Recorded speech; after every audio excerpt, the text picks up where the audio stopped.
Bienvenidos a La Crianza Pacífica, un podcast que propone recuperar la paz que las familias necesitan y merecen para criar hijos felices y competentes. Soy Laura Mascaró y estoy convencida de que cambiando la crianza podemos cambiar el mundo, porque la reforma educativa empieza en tu casa. Este podcast es posible gracias a las personas que apoyan mi labor a través de la plataforma Patreon. Únete en patreon.com/Laura Mascaró y sigue La Crianza Pacífica todos los domingos en iVoox, iTunes, Facebook y YouTube.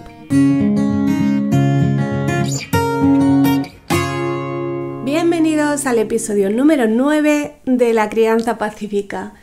Antes de empezar hoy quiero dar las gracias porque realmente me está sorprendiendo la acogida que tiene este proyecto, este podcast, porque, yo siempre he sido más de escribir. Los que me seguís hace tiempo lo sabéis, que yo empecé escribiendo y a mí lo que me nace, lo que siempre he considerado que se me daba bien era escribir. Ya me lancé con los vídeos hace un tiempo y ahora con este podcast pues no sabía cómo se iba a dar.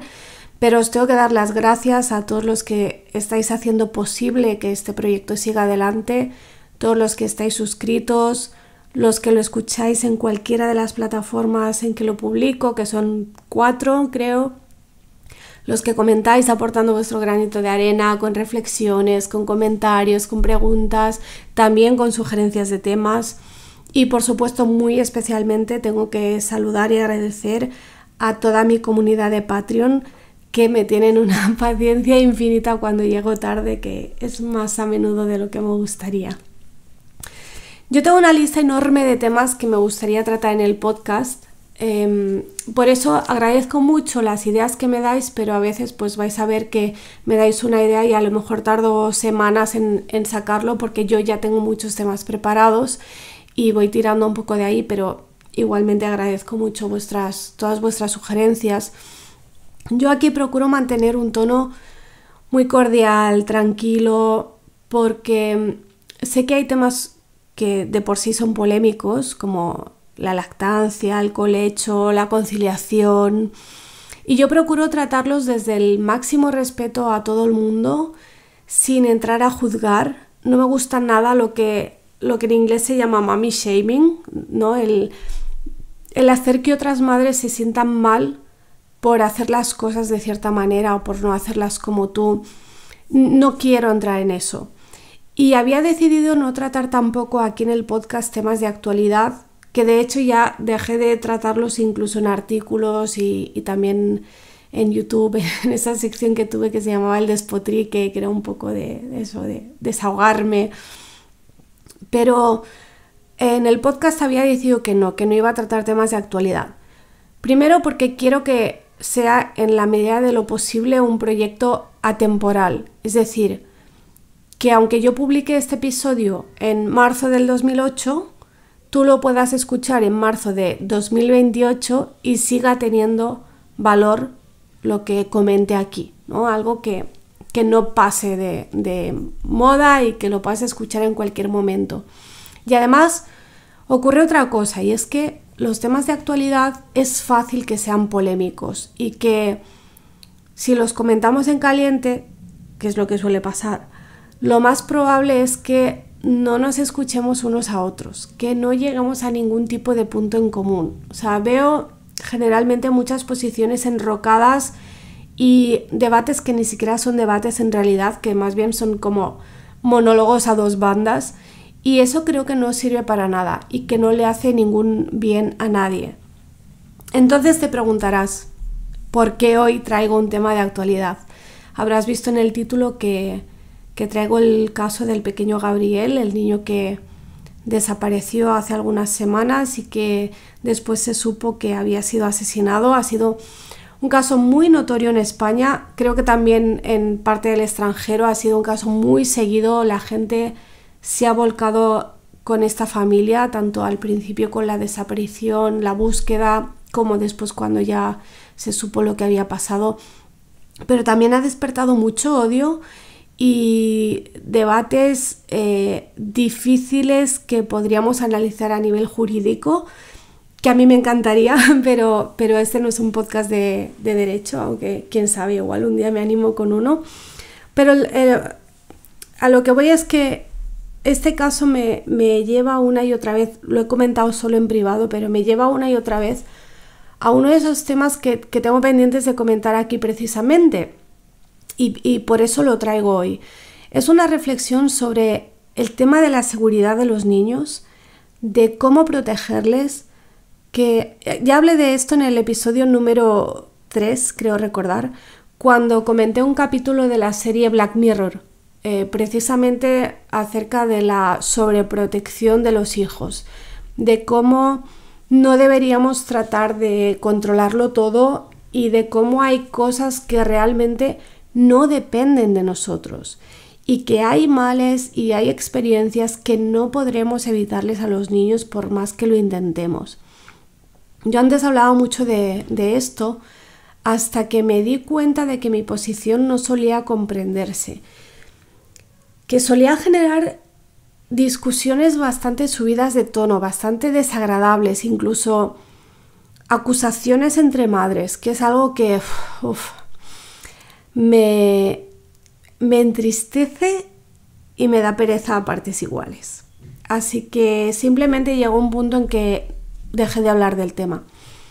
Me cansé de que me trataran de irresponsable solo por defender unas ideas en las que creo, porque creo que esta es la verdad, que no podemos controlarlo todo, ni debemos controlarlo todo, y no solo es una idea en la que yo crea, sino que es lo que realmente aplico a mi vida y lo que hago con mis hijos, y procuro darles libertad y educar en libertad, desde la libertad y para la libertad. Entonces, si esto va a servir para que a mí me acaben atacando, acusando, etiquetando, diciéndome que soy una irresponsable y demás, pues eso, prefiero callarme. Entonces me callé, decidí seguí hablando de crianza, seguí hablando de educación, seguí hablando de educar en libertad, pero no llevé el tema por ese aspecto. Hasta que pasó esto.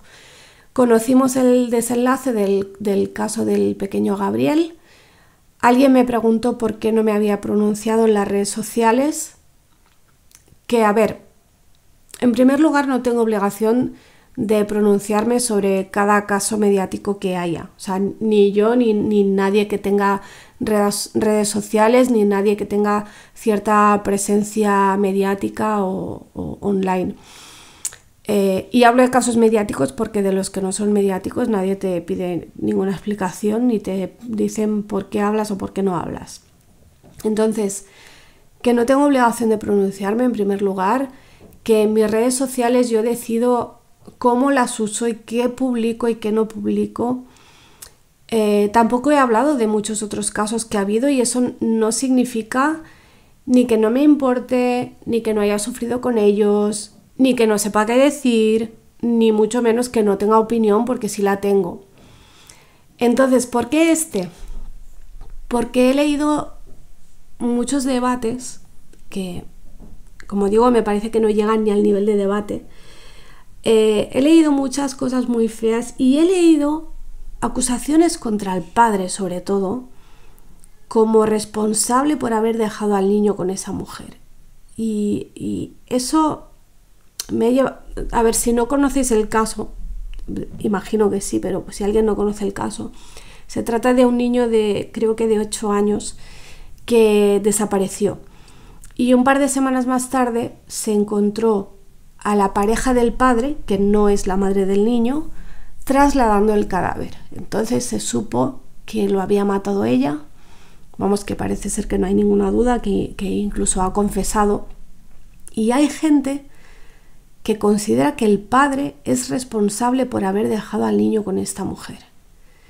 Y aquí es donde se habla otra vez de que debemos proteger a los niños, que tenemos que saber en todo momento con quién están y dónde están y todo lo que hacen y qué no hacen y con quién hablan. Y básicamente que todo lo malo que les pase va a ser en parte nuestra culpa porque es nuestra obligación tenerles controlados. O sea, algo así es el argumento que me parece una barbaridad. Me parece una barbaridad.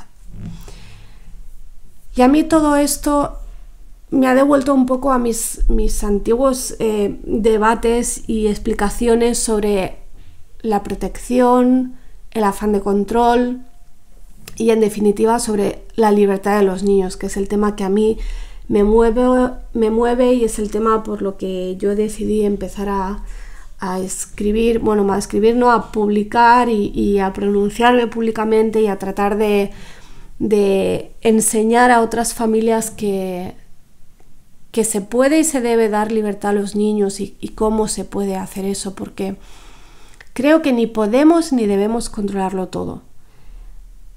Que la educación, la crianza, consiste precisamente en ir soltando cuerda, ¿no? En dar cada vez más margen de libertad para que el niño esté con otras personas que no sean sus padres, que precisamente eso es lo que nos critican a los homeschoolers, que el niño tiene que estar con otras personas, pero luego entramos en esta contradicción.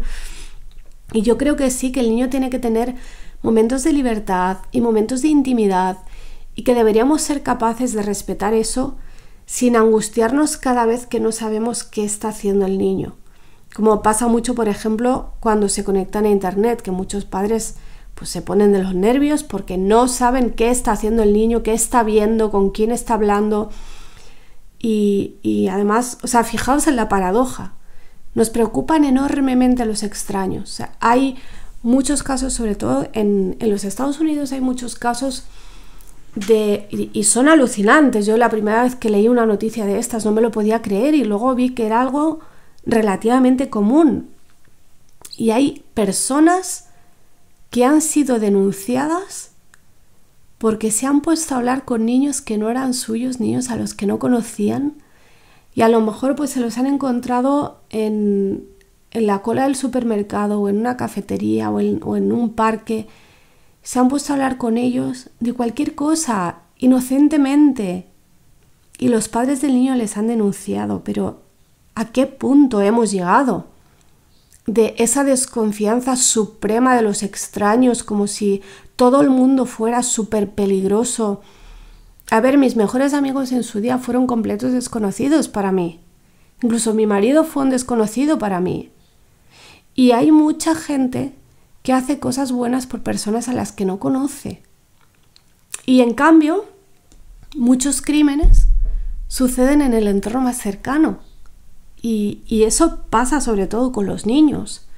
Acoso, abusos sexuales, maltrato físico, maltrato psicológico, secuestros, asesinatos.